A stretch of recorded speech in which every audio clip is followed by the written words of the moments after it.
कारण निरंतर बदलाव होते रहते हैं।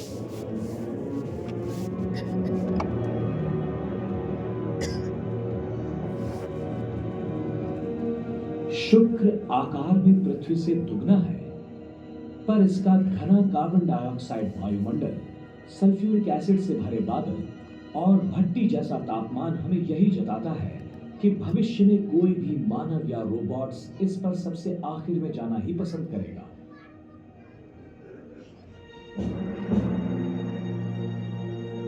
पृथ्वी से परे एक ही जगह ऐसी है जहां पर मानव और रोबोट्स दोनों जा चुके हैं, और वो है चांद पर, जिनका जन्म 1970 के बाद हुआ है।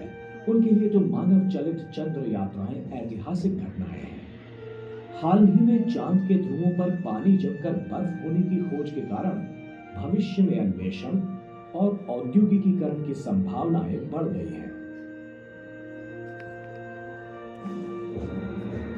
पहले अमेरिका और रशिया का चांद की भूमि पर वर्चस्व हुआ करता था, पर अब यूरोपीय देशों के रोबोट अंतरिक्षयान चांद पर सफलतापूर्वक जा चुके हैं, और पिछले कुछ वर्षों में तकनीकी क्षेत्र की 3 बड़ी एशियाई हस्तियां जापान, भारत और चीन भी चांद पर जा चुकी हैं। अब तो पहले अशासकीय चंद्र रोबोट के लिए 3 करोड़ अमेरिकी डॉलर्स का इनाम रखा गया है, जिससे नजदीकी भविष्य में दोबारा चांद पर सफर शुरू हो सकता है। चीन ने भी अगले दशक में मानव चलित यान चांद की भूमि पर उतारने में दिलचस्पी दिखाई है। अमेरिका ने वापस चांद पर जाने की योजनाएं रद्द कर दी है, बल्कि नासा एक उपग्रह पर मानव चालित यान उतारने की योजना बना रहा है।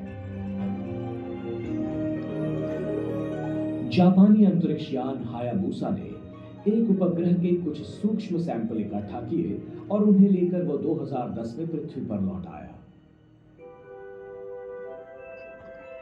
2011 के मध्य में डॉन अंतरिक्ष यान ने मंगल और जुपिटर के बीच स्थित दूसरे बड़े उपग्रह वेस्टा की परिक्रमा शुरू की। उसके परीक्षण ये बताते हैं कि वेस्टा उसके 4 अरब वर्षों पहले हुए निर्माण से लेकर आज तक उसी स्वरूप में है, पर उसकी अलग अलग किस्म की विशेषताएं ये सूचित करती हैं कि इस छोटे से विश्व में और बड़े ग्रहों में बहुत समानताएं भी हैं। डॉन अब सबसे बड़े उपग्रह की ओर जा रहा है, सीरियस। भविष्य में उपग्रहों पर खनन पृथ्वी पर होने वाली खनिजों की कमी के लिए एक महत्वपूर्ण स्रोत होगा। ऐसा अनुमान लगाया जाता है कि चंद किलोमीटर दूरी पर होने वाले एक साधारण उपग्रह का व्यावसायिक मूल्य लगभग 80 ट्रिलियन डॉलर्स होगा, जो अमेरिका के राष्ट्रीय ऋण से 5 गुना ज्यादा है।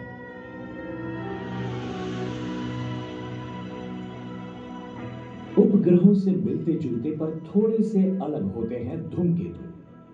वो ज्यादा वाष्पशील होते हैं और सूरज की गर्मी के कारण बड़ी मात्रा में वायु और धूल का उत्सर्जन करते हैं। सबसे प्रसिद्ध है धूमकेतु हैले, जिसकी छोटी सी परिक्रमा उसे 76 वर्षों में एक बार सूरज के नजदीक लाती है। अवकाश युग में प्रवेश करते हुए सर्वप्रथम रशिया, जापान और यूरोप ने उसकी मुलाकात करने अपने रोबोट्स भेजे। सबसे साहसी था यूरोपियन जियाटो यान। मार्च 1986 में वो धूमकेतु के केंद्र से 600 किलोमीटर की दूरी पर था। उस कालावधि में 15 किलोमीटर चौड़ाई का धूमकेतु 3 प्रमुख मुखों से प्रति सेकंड 3 टन द्रव्य बाहर फेंक रहा था, ज्यादातर पानी और कार्बन मोनोऑक्साइड।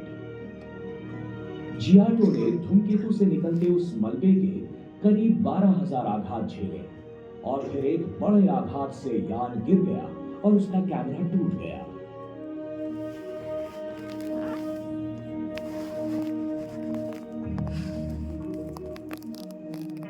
तब से लेकर आज तक कई अंतरिक्षयान बड़ी सतर्कता से कम सक्रिय धूमकेतुओं का सफर कर चुके हैं। धूमकेतु की धूल जमा करने में वे कामयाब हो गए हैं और द्रव्य को बाहर निकालने के लिए